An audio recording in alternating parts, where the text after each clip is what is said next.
News 24 में आप सभी दर्शकों का स्वागत है। मोदी ना इधर के ना उधर के, सोनिया ले उड़ेंगी 40 सांसद, नायडू करेंगे समर्थन राहुल को, इस तरह की बात कही जा रही है। बड़ी महत्वपूर्ण है कि मोदी के सपने टूट जाएंगे, सोनिया गांधी से हाथ मिलाएंगे चंद्रबाबू नायडू, पीएमओ में छाया सन्नाटा। लेकिन इसके पहले महत्वपूर्ण यह है कि मोदी ना इधर के ना उधर के और सपने टूट जाएंगे मोदी की जो बात कही जा रही है, कई सारे चक्रव्यूह में एक साथ उलझ गए हैं हमारे देश के प्रधानमंत्री। जिस तरह अमेरिका से खबर आ रही है वह शुभ संकेत सरकार के लिए नहीं है। नाम आए हैं, ईमेल आईडी आए हैं, एड्रेस आए हैं और आए हैं मोबाइल नंबर, लेकिन नहीं आया तो सिर्फ तस्वीर अभी तक। लेकिन नहीं आएगी इस बात की गारंटी नहीं है, पहली चीज। और दूसरा, भारत के चर्चे अमेरिका में अब बहुत तेज होने लगे हैं। लेकिन क्या हुआ, शुभ संकेत सरकार के लिए दे रहे हैं? बिल्कुल नहीं दे रहे हैं। दूसरी चीज, बांग्लादेश के अंदर हमारे देश का जमकर विरोध चालू है और वह विरोध अब आगजनी में तब्दील हो गया है। बांग्लादेश के अंदर जिस तरह से टारगेट किया जा रहा है हिंदुओं को, या बांग्लादेश के अंदर जिस तरह से भारत का विरोध हो रहा है, उसके बावजूद अगर शेख हसीना को हमारे देश की सरकार नहीं सौंप रही है, यानी कि एक देश पड़ोसी देश से अपने रिश्ते बिगाड़ने के लिए तैयार है लेकिन सौंपने के लिए तैयार नहीं है, तो आप समझ सकते हैं कि वजह क्या होंगी। दूसरी चीज जो बड़ी महत्वपूर्ण है, इस पर ध्यान देना आप दर्शकों को बहुत जरूरी है। क्या वजह है कि शेख हसीना को लेकर के इतनी गंभीर है मोदी सरकार और इतना कुछ करने को और सहने को तैयार है कि बांग्लादेश के अंदर विरोध होना और जिस प्रकार से विरोध हो रहा है वह शुभ संकेत बिल्कुल नहीं दे रहा है।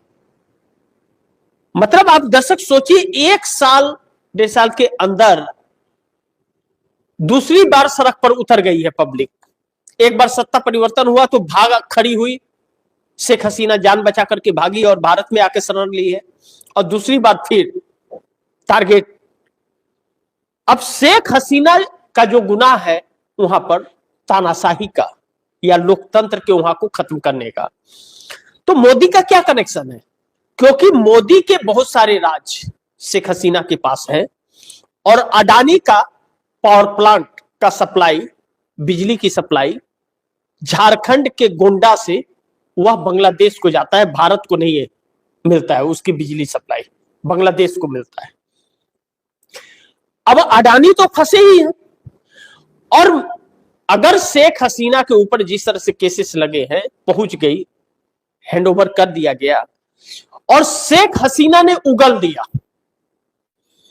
और मोदी का नाम और चेहरा सामने आ गया, तो मोदी के लिए बड़ी मुसीबत हो जाएगी देश के अंदर। और दूसरी तरफ अमेरिका के अंदर जो जेफरी एप्स्टीन की फाइल खुली है, जिसमें स्वयं प्रधानमंत्री नरेंद्र मोदी का नाम आता हुआ नजर आ रहा है, और जिस तरह वहां के साइडों में नाम छपा है कि मीटिंग फिक्स हुई थी, बहुत कुछ चरित्र के ऊपर भी सवाल खड़ा कर रहा है। ऐसे में बांग्लादेश से रिश्ता खराब होना हमारा शुभ संकेत नहीं है। न तो बांग्लादेश को संभाल पाए, ना तो नेपाल को संभाल पाए, ना तो भूटान हमारे साथ है, और ना ही श्रीलंका, और पाकिस्तान का तो हाल देश के सामने है। ऐसे में जो पड़ोसी देश हैं हमारे, जो हमारे बॉर्डर को छूते हैं, वह हमारे पक्ष में नहीं है। और दुर्भाग्य है कि श्रीलंका, पाकिस्तान, बांग्लादेश, नेपाल और भूटान वह चाइना के नजदीक पहुंच रहे हैं और हम बीच में घुरघंटाल बन रहे हैं, और हमारी सरकार तमाशा देख रही है। हकीकत यह है कि हमारे देश की सरकार में औहदे पर बैठा हुआ प्रधानमंत्री की कमजोरियां इन लोगों के पास है और उस नकाब से पर्दा न हट जाए, इसके लिए हमारी सरकार एक छोटे से देश नेपाल के सामने भी झुक रही है और वह सर उठा करके बोल रहा है। यह हमारे देश के लिए बहुत घातक है। दूसरा पहलू जो बड़ी महत्वपूर्ण है और देश को जानना जरूरी है, अमेरिका का जेफरी एप्स्टीन फाइल जो निकल रही है। जेफरी एप्स्टीन फाइल में हमारे देश के नामचीन चेहरे हैं जो सत्ता में भी काबिज हैं। ऐसे में जो जो नाम निकल रहे हैं वह नाम बहुत तरह से सवाल खड़े कर रहे हैं। अमेरिका के अंदर जिस तरह से ट्रंप के ऊपर शिकंजा कस रहा है और ट्रंप की कुर्सी जा सकती है, तो सोचिए कि ट्रंप की कुर्सी जाते ही या वह अगर इस मामले में गिरफ्तार हो गए और वह कबूल लिए कि डिलीट जो किए गए या जिसे छिपाया गया है, कौन कौन है जिसको छिपाया गया, तो मोदी माय फ्रेंड फंस जाएंगे। इस बात की चिंता और बौखलाहट मोदी सरकार में है और सरकार एकदम दंग है और सन्न है, उसे कुछ समझ नहीं आ रहा क्या करे ना करे। दूसरी तरफ विदेश नीति हमारी फेल होती जा रही है, दुश्मन हम ज्यादा बनाते जा रहे हैं और बांग्लादेश को कहा जा रहा है कि पाकिस्तान और चाइना का फुल सपोर्ट है भारत का विद्रोह करने के लिए। ऐसे में चाइना चाहे वह अरुणाचल प्रदेश हो और चाहे लद्दाख के एरिया से हमारे लिए घातक बनता जा रहा है और दूसरी तरफ बांग्लादेश के बॉर्डर पर हालात अच्छे नहीं है। एक तरफ हमारे देश की सरकार ने ही उकसाया है, घुसपैठियों की बात कर करके, घुसपैठियों को निकाला तो नहीं लेकिन घुसपैठिया करके बांग्लादेश का जो मजाक उड़ाया है हमारे देश की सरकार ने, जबकि गृह मंत्रालय के पास रिकॉर्ड नहीं है कि इतने घुसपैठिए हैं और जो रिकॉर्ड है वह बहुत सामान्य है, 400 500 या 1000, लेकिन जो लाखों की संख्या में वोट काटे जा रहे हैं वह घुसपैठिया बोल करके, यह भी एक नुकसानदायक हमारे देश के लिए, इसका प्रभाव नुकसानदायक पड़ रहा है। अब ऐसे में मोदी सरकार बुरी तरह से फंसी हुई है। अब इस तरह अगर सरकार हर तरफ से फंसी हुई है, अपनी पगड़ी बचाने के लिए एक व्यक्ति महामानव वह हर चीज करने के लिए तैयार है, झुकने के लिए तैयार है, तो सोचिए कि आने वाले वक्त में हम लोगों का क्या हालात होने वाला है इस देश का। दूसरी तरफ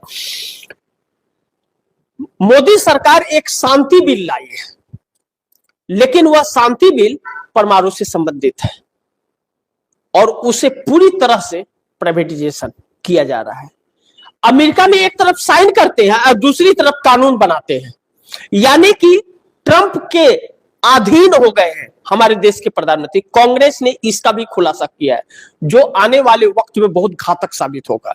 यानी कि नरेंद्र मोदी को लेकर की जो चर्चाएं हैं एप्स्टीन फाइल में, जो जेफरी एप्स्टीन के नाम से जाना जा रहा है, इसका मतलब यह नामचीन चेहरे उसमें है जिसको छिपाने के लिए कुछ भी करने को तैयार है।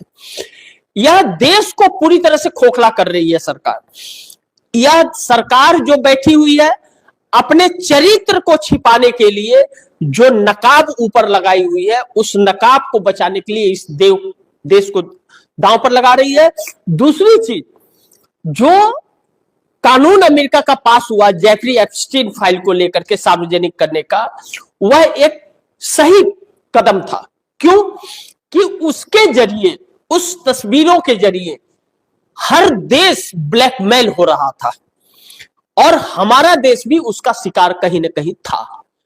ऐसे में वह उजागर होने से वह काले चेहरे उजागर हो जाते और लेकिन देश का फायदा होता। ब्लैकमेलिंग जो देश का, हर देशों का हो रहा है, वह ब्लैकमेलिंग समाप्त हो जाता और वह चेहरे सामने आ जाते। बात यहां पर खत्म हो जाती कि उस चेहरे की राजनीतिक करियर का समाप्त हो जाता, लोग पहचान जाते और देश ब्लैकमेल होने से बच जाएगा और वह देश फिर अपना कदम आगे बढ़ोतरी के लिए बढ़ाएगा, अपनी सुरक्षा के लिए बढ़ाएगा। लेकिन उस चेहरे को छिपाने के लिए, ब्लैकमेल होने के लिए वह बड़ी बड़ी हस्तियां तैयार हैं, लेकिन नकाब न उतर पाए। जिसके लिए देश दांव पर लगाया जा रहा है, उसी में एक हमारा भी देश भारतवर्ष भी आ रहा है और हमारे देश की भी सरकार यही कर रही है और यही 12 सालों में होता रहा। लेकिन वह चरित्र सामने आ जाएंगे तस्वीरों के साथ, इस बात का इंतजार है।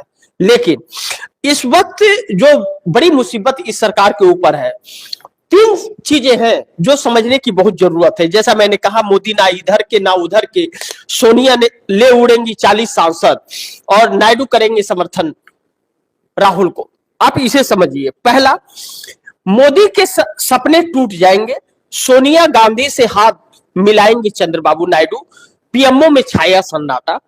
दूसरा, मोदी को कहीं का नहीं छोड़ा चंद्रबाबू नायडू ने, सरकार में कर रहे हैं सेंधमारी। और तीसरा, महाराष्ट्र में टूट गया एनडीए नायडू के साथ एकनाथ शिंदे। बड़ी महत्वपूर्ण है कि सोनिया गांधी अब कहीं ना कहीं इंडिया गठबंधन को एकजुट करने के लिए निकल पड़ी है अपने राजनीतिक कैरियर के आखिरी पड़ाव में। 80 की पार हो गई सोनिया गांधी और काफी अच्छा वजूद रहा, अपना सम्मान बनाए रखी, किसी से बिगाड़ा नहीं उन्होंने, चाहे सत्तारूढ़ दल हो या विपक्ष हो।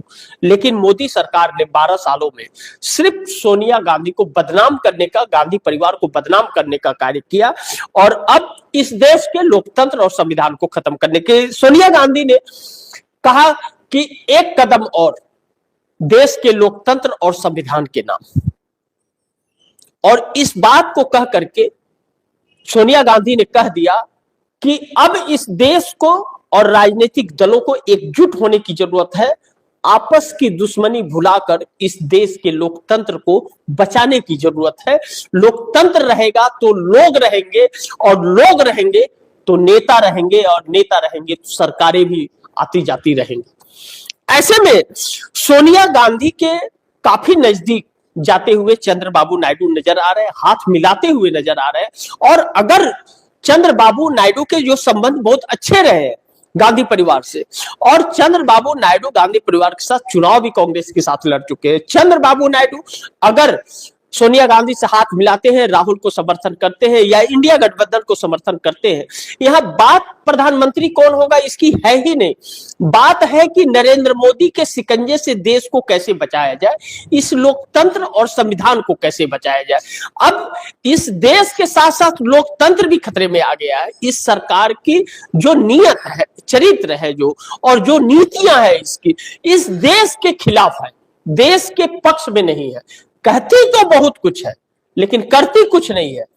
कहती है पूरब जाऊंगा तो वह ट्रंप के गोद में पहुंच जाती है, हकीकत यह है। तो ऐसे में जैसे चंद्रबाबू नायडू कहीं ना कहीं कांग्रेस के नजदीक हो रहे, अब सोनिया गांधी के कमान संभालने के बाद इंडिया गठबंधन का एक वजूद नजर आ रहा है।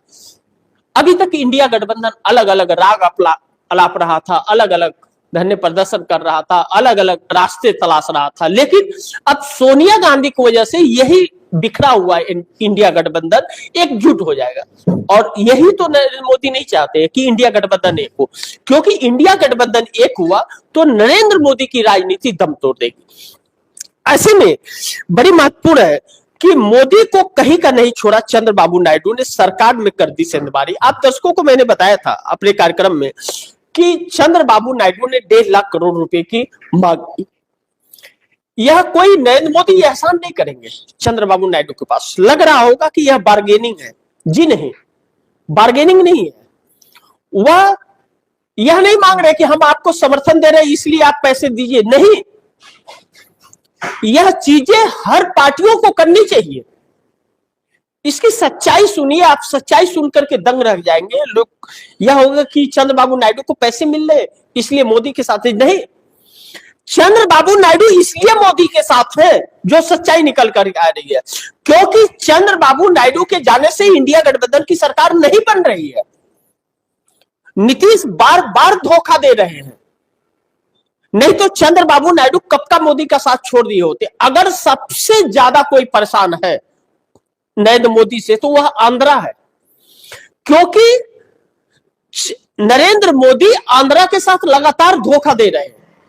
14 के पहले तेलंगाना और आंध्रा अलग हुआ, तेलंगाना आंध्रा अलग जब हुआ तो उस समय मनमोहन सिंह की सरकार थी, सोनिया गांधी ने तेलंगाना आंध्रा को अलग कराया था। तो आंध्रा के पास कर्ज नहीं था, अगर उतने कमाई के स्रोत नहीं थे तो कर्ज भी नहीं था। तो कांग्रेस की मनमोहन सिंह की सरकार ने आंध्र प्रदेश को कहा जब कर्ज आपके पास नहीं है तो 5 साल का वक्त देते हैं आपके विकास के लिए और खजाने भरने के लिए, कोई भी टैक्स आपको नहीं लगेगा। लेकिन 14 में सरकार बदल गई साल भर बाद। अब आ जाती है नरेंद्र मोदी की सरकार। नरेंद्र मोदी कहते हैं कि 5 साल कम है, मैं 10 साल का वक्त देता हूं, लेकिन देते कुछ नहीं है।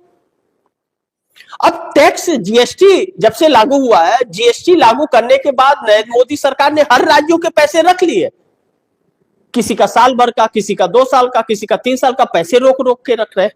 तो वह विकास कहां करेगा? और दूसरी चीज, प्रोजेक्ट वहां लगने नहीं दिया नहीं।